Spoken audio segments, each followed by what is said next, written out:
আমি নতুন করে থানা চাইছি না, আমার এখানে থানা অলরেডি নোটিফিকেশন হয়ে গেছে, বাড়িটা থানা হিসাবে ঘোষণা হয়ে গেছে, কিন্তু আজ পর্যন্ত উদ্বোধন হয়নি।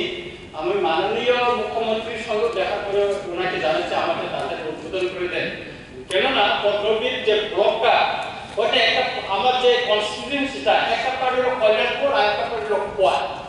যখন কেউ আমার কাছে এই ব্যাপারে করে জিজ্ঞেস করে তখন আমি এটা কোন থানার অধীনে পড়তেছে এটা আমাকে খুঁজতে হয় না, কল্যাণপুর না এটা কোয়া নিয়ে। এই বিষয়টা স্যার আমাকে তাড়াতাড়ি যদি উদ্বোধন করে দেয় তাহলে আমার একটা সুবিধা হবে। আর আমি যতটুকু জানি মাননীয় মুখ্যমন্ত্রীকেও আমি বলেছিলাম যে ওই যে বাজারপেটা হসপিটালের যে অংশটা এটা ওখানে এনওসি পাইনি বলে আমি রঞ্জিত বাবু একটু সাপ্লিমেন্টের দরকার আছে, ওর সঙ্গে দেখা করতে পারেন, দেখা করে বলবেন, দেখা করে বলবেন হবে।